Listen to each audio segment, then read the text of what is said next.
The Surgeon General was up here on the stage a little while ago talking about the challenge of healthcare in America.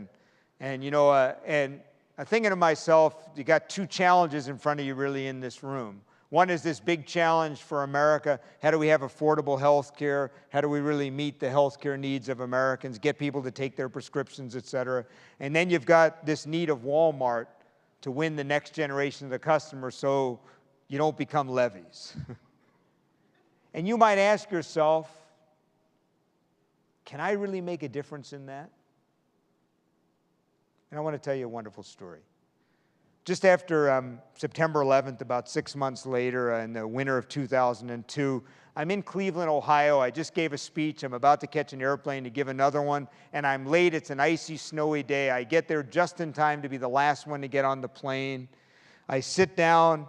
I no sooner have put my bag under the seat that the woman next to me, who has not even introduced herself to me, turns to me and says, "My boss is such an idiot." I said, "Excuse me?" She said, "My boss is such an idiot. He's sending me up to this godforsaken place. They never buy anything. They never will buy anything. My boss is such an idiot." Now, the guy across the aisle overhears her and says, "Lady, not only is your boss an idiot," he said, "but the people who run this airline are idiots." He said, "Look at this, no leg room." He said, "They lost my bag last week." He said, "We're late as always." He said, "Look at the ice on these wings. We're going to die on this thing." I'm literally surrounded by a feast of negativity. It's literally surrounded by negative people. And finally, mercifully, we take off. The ice blows off the wings. We take off, and the feast continues. I don't know about you. Any of you ever had this experience? You come to Walmart on Monday morning. You're ready to be the positive virus, and you got a few people around you who are negative, and suddenly you find you catch it, right? I mean, I'm a pretty positive guy, but about 15 minutes into the flight, I'm calling my boss an idiot, and I work for myself, right?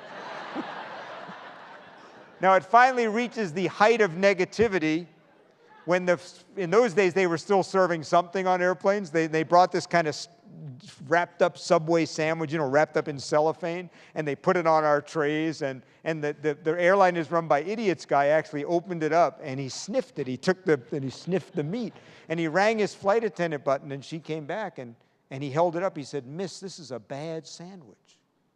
And I love what she did, because she'd obviously had enough of all of us. She took it in her hand and said, "Bad sandwich, bad sandwich." And she put it back on his tray and left. That's it. So you got the mood, right? It's like, it's horrible. Now, about 5 rows in front of us at the bulkhead, there's a little boy about 2 years old. And you know how little kids on airplanes love to stand on their parents' lap and look over the seat, right, so they can see everybody? Well, all during the first half hour or so of the flight, he's trying to do that, but he can't quite do it. A couple times I saw his hair. I even saw his eyebrows a couple times, but never his face. He was like a little jack-in-the-box kind of going like this. And then, sure enough, about 30 minutes into the flight, he finally gets his head above the seat, and he rests his chin there, almost like a little chipmunk. And it's almost like he didn't realize we were all in the plane with him, because as soon as he saw us, he just smiled.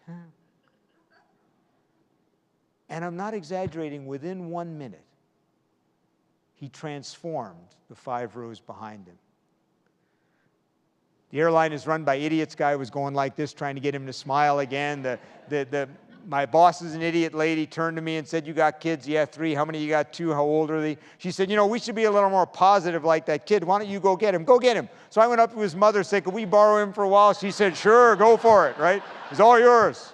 2 years old, it's all yours." I bring him down, he's dancing in the aisles for us, we're all having fun. Now, it was such a simple thing, but a light bulb went off in my head. Most of us only influence about 5 rows around us, if you really think about it. Most of us only influence about 5 rows. But in that 5 rows, we have tremendous influence. Like, how much influence realistically are you going to have on whether Walmart wins the next generation customer or becomes levies? And on the one hand, I could say almost none at all. And then I could remind you that whether Walmart does that or not, all depends, is only one thing. Aggregately, what every one of you and the thousands of people that work at Walmart do in your 5 rows. Nothing more. If you step up in your 5 rows, and you step up in your 5 rows, and you step up in your 5 rows, and you step up in your 5 rows, Walmart wins the next generation. What about bullying in schools? I love what that kid Travis said when they interviewed him on national television. He said, I don't think we stopped bullying that day. He said, but if even a small percentage of us would just step up and do what we can, we could stop most of it. What he really was saying was, if just a few kids like us stepped up in their school and stepped up in their school, in their 5 rows and in their 5 rows and in their 5 rows, maybe bullying could stop. Think about even the biggest problems we face, like global warming. And I want to take hats off to Walmart. You have taken a leadership role in doing something about greening business, and I want to add my admiration for that. But think about this for a minute. How are we going to stop global warming? I'll tell you how. 5 rows at a time. The car you drive, the decisions you make, what you recycle and you don't recycle, 5 rows at a time. And think about healthcare in America. Walmart can't solve it, but in your 5 rows, you're doing your part. And I want to remind you before you leave this room, what you do in your 5 rows, whether it's for that woman who was in my post office that day, for that kid who needs glasses, that senior who needs prescription, if you add those 5 rows up together, you make something really great. And I want to thank you for doing it. Keep it up. God bless you, and thank you for having me. Thanks so much. Thank you. Thank you so much. Thank you. Thank you. Thank you so much. Thank you. Thanks. Thank you.